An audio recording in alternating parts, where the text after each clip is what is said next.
নমস্কাৰ welcome back to my channel PK travel and entertainment. আজি গুৰু জয়ন্তী, মই নামঘৰলৈ যাবলৈ ওলাইছোঁ। বিভিন্ন কাৰ্যসূচীৰে আজি গুৰু জয়ন্তী পালন কৰা হ'ব আমাৰ নামঘৰত। গতিকে আপোনালোকক সেই কাৰ্যসূচীসমূহলৈ লৈ যাম। গতিকে আপোনালোকে ভিডিঅ'টো শেষলৈকে স্কিপ নকৰাকৈ চাই থাকিব। জয় গুৰু শংকৰ।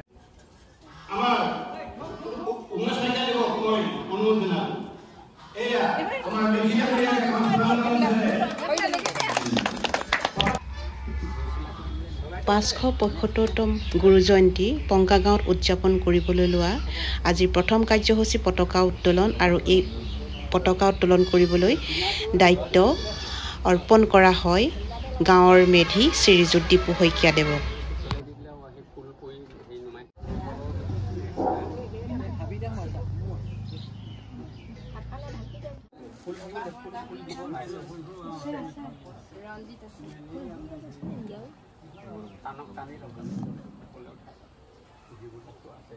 এয়া ইতিমধ্যে পতাকা উত্তোলন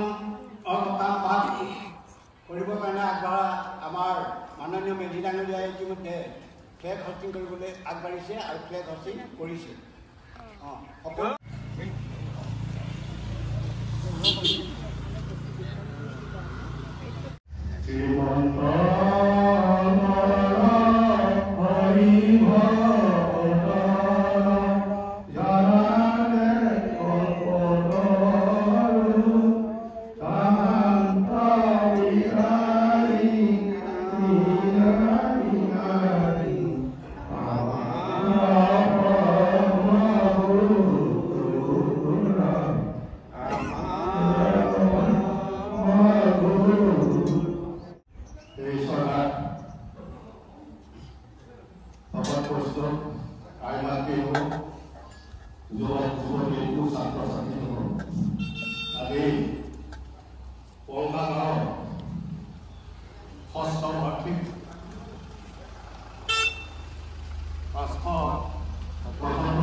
ভাৰতবৰ্ষত ধৰ্ম সাহিত্য কলা কৃষ্টি আমাৰ ভাৰতবৰ্ষৰ জনগণক সভ্যতা আগুৱাই লৈ গৈছে, আৰু এই সাহিত্য ধৰ্মই আমাৰ সমাজৰ ৰীতি নীতি আনকি শাসন ব্যৱস্থাক এসময়ত চালিত হৈ আহিছিল। এনেদৰেই আমাৰ ধৰ্মই গোটেই সমাজখন পৰিচালিত কৰি আহিছে। এই সাহিত্যৰ বিষয়ে আমাৰ চাৰিবে ১৪ পুৰাণ, এই পুৰাণৰ আমাৰ সাহিত্য, এই সাহিত্যই আমাৰ ভাৰতীয় জনৰ সভ্যতাৰ দিশত লৈ গৈছে। ইয়াৰ ভিতৰতে ভাৰতৰ বিভিন্ন মহৰ্ষি ১২টা শ্লোকী বেদব্যাস মহৰ্ষি বেদব্যাসে ৰচনা কৰা শ্ৰীমদ ভাগৱত পুৰাণখনি আছিল আটাইতকৈ লেখক হ'বলগীয়া, আৰু এইখনে আমাৰ সমাজত আজিও সভ্যতাৰ আধ্যাত্মিক জ্ঞান দি আহিছে। এই ভাগৱতৰ আচল শাস্ত্ৰতত্ব কথাৰ প্ৰচাৰিত হৈছে যে এখন ভাগৱত ধৰ্ম, ভাগৱতী ধৰ্ম, সনাতন ধৰ্ম, যাৰ অৰ্থ হৈছে মাধৱ বেদ আৰু শংকৰদেৱ দুয়োজনা গুৰুৱে আমাৰ শ্ৰী ভগৱন্তৰ কীৰ্তন কীৰ্তন আৰু লগতে তেখেতৰ ৰচনাৰাজি চৰ্চা কৰিব লাগে। তেখেতৰ যি অৱদান, সেই অৱদানখিনি চৰ্চা কৰিবলৈ আমাক গাঁৱে গৈ হৰি মন্দিৰ প্ৰতিষ্ঠা কৰিছিল, আৰু সেয়ে আজি আমি এনেকুৱা এটা পবিত্ৰ অনুষ্ঠানতে তেখেতলোকৰ সাহিত্য ধৰ্ম সকলোবিলাক আমি ইয়াতে চৰ্চা কৰিবলৈ সুবিধা পাইছোঁ, আৰু তেখেতৰ যি অৱদান সেই অৱদানো আমাৰ চিৰজীৱী হৈ ৰখিব। আৰু এই তেখেতৰ আৰু এটা লক্ষ্য আছিল যে পূৰ্বাঞ্চলৰ সেই সময়ত নাগা, কাছিয়া, কছাৰী আৰু মুছলিম এই সকলোকে তেখেতে এই ধৰ্মৰ শিষ্যত্ব প্ৰদান কৰি জাতিভেদ প্ৰথা কৰিবলৈ চেষ্টা কৰিছিল।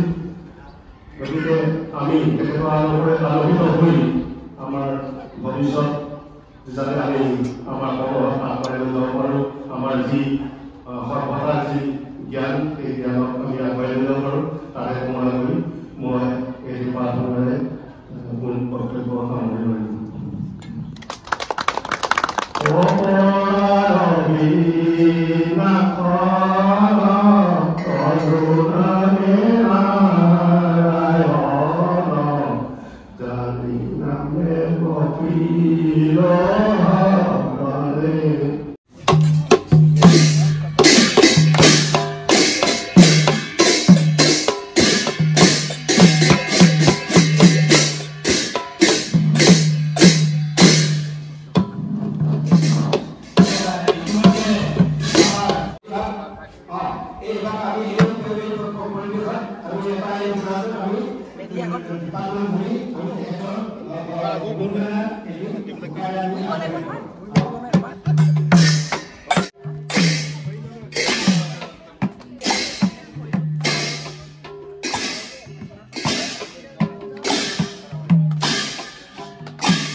ভাগৱত ভ্ৰমণ কৰি কৰি সবতকে শেষতহে আমি যাবলগীয়া হৈ গ'লো।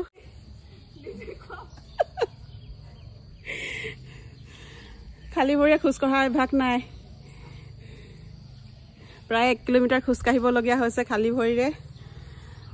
অৱশ্যে কোনেও কোৱা নাই খালি ভৰিৰে যাব লাগিব বুলি, কিন্তু আহিলোঁ। আহি এয়া সকলো আগবাঢ়ি গুচি গ'ল, কিন্তু আমি ফেল মাৰিলোঁ আৰু আমি দুজনীহে আৰু। ভাগৱত ভ্ৰমণৰ এই মুহূৰ্তত ঠায়ে ঠায়ে ভক্তসকলে ভাগৱত ভাগৰ আদৰণি জনাইছে, লগতে ভক্তসকলৰ পৰা আশীষ বিচাৰি প্ৰাৰ্থনা জনাইছে।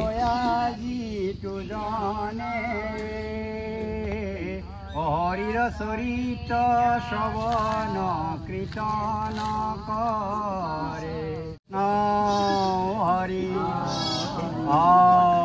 ৰাম ভাল বোলে কি গুহাই কৰিব সেৱকীসকলে আজি ভাগৱত ভৱনতে ভাগৱত আজি তেখেতসকলে আদৰণি কৰিছে আদৰণি কৰি তেখেতসকলে যি মনে ভাৱ কৰিছে ভাৱক পৰিপূৰ্ণ কৰি কল্যাণে কৃপা কৰিব লাগে এই প্ৰাৰ্থনা কৃষ্ণ হৰি ৰাম সেৱকীসকলে মনোবাঞ্ছা পূৰ্ণ কৰি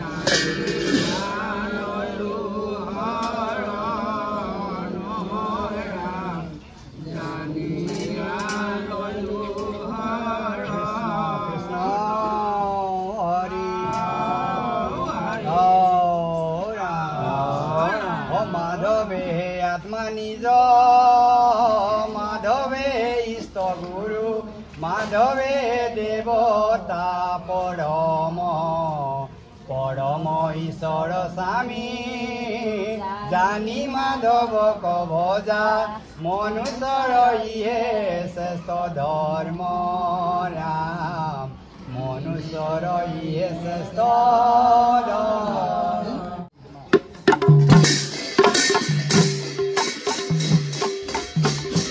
ভাগৱত ভ্ৰমণৰ অন্তত ভকত বৈষ্ণৱ তথা আইসকলে নামঘৰৰ সন্মুখত এয়া আদৰণি জনোৱা দেখা গৈছে আৰু নামঘৰৰ চাৰিওফালে ভাগৱত ভাগ ভ্ৰমণ কৰোৱা হ'ব আৰু তাৰ পিছতে মণিকূটত পুনৰ স্থাপন কৰা হ'ব।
আছে আইতা ভালে আছে ভালে আছে নামঘৰলৈ আহিলে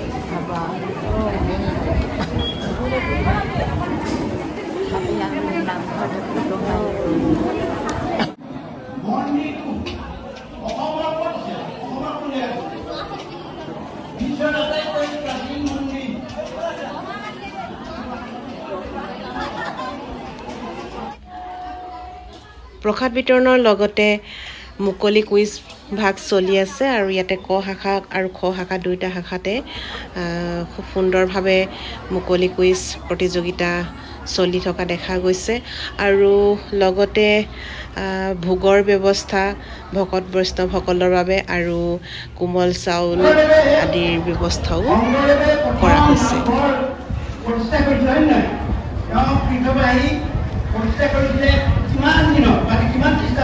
খুব সুন্দৰ এটি দিহানামেৰে মুকলি সভা উদ্বোধন কৰা হয় আৰু এয়া গাঁৱৰে ভকত বৈষ্ণৱসকলে পৰিৱেশন কৰা খুব সুন্দৰ এটি দিহানাম।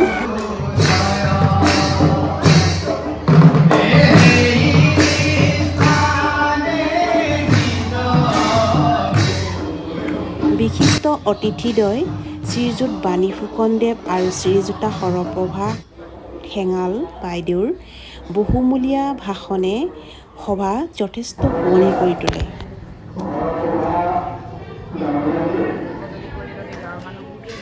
আইমাতৃসকলে ভকতসকলৰ লগত একত্ৰিত হৈ যিকোনো আমাৰ যদি কিবা মনত ভুল বনি থাকে, আমাৰ যদি কিবা আমাৰ নামঘৰৰ বা আমাৰ জানিবলগীয়া ঈশ্বৰক আমি কোনটো কথা গ'লে পাম, সেই কথাখিনি যদি আমাৰ মনত ভুল বনি থাকে, যিহেতু আমাৰ নামঘৰত এনেকুৱা আলোচনাবিলাক হৈ থাকে আৰু জেঠ মাহত আৰু আমাৰ নাম লৈ আমি সেই নামতে আমি কিছুমান কথা আমি আলোচনা কৰিব পাৰোঁ আৰু আমাৰ জাতিটোক আমি কেনেকৈ আগুৱাই নিব পাৰোঁ, এই কথাখিনি আমি আলোচনাৰ মাধ্যমেৰে আমি যাব লাগিব আৰু এই মাধ্যমটো আমাক কোনে দি থৈ গৈছে, আমাৰ গুৰুজনাই দি থৈ গৈছে।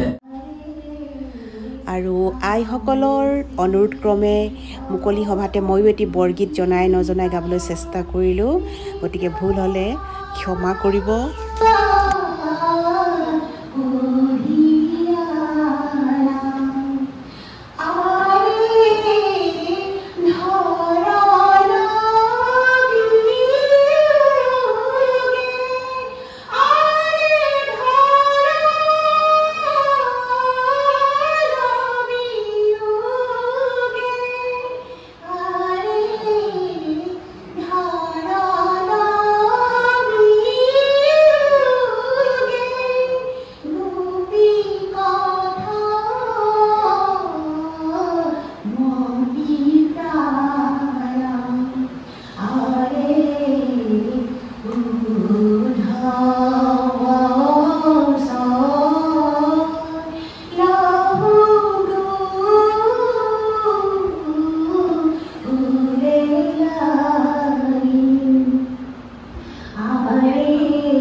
ৰাতিৰ ভাগলৈ এয়া খুবেই সুন্দৰ এখন ভাওনা চালোঁ আৰু ইমান সুন্দৰ ভাওনা ক'বলৈ বাকী নাই। শিৱসাগৰৰ অৰুণোদয় সাংস্কৃতিক গোষ্ঠীৰ পৰিচালনাত এয়া আপোনালোকে দেখিবলৈ পাইছে কি সুন্দৰ এয়া ৰামৰ চৰিত্ৰত যথেষ্ট ভাল লগা দুটামান দৃশ্য আপোনালোকৰ আগত দেখুৱাবলৈ চেষ্টা কৰিছোঁ। ভাওনাখনৰ নাম হৈছে শ্ৰী শ্ৰী ৰাম পৰাজয় সীতা পাতালে গমন।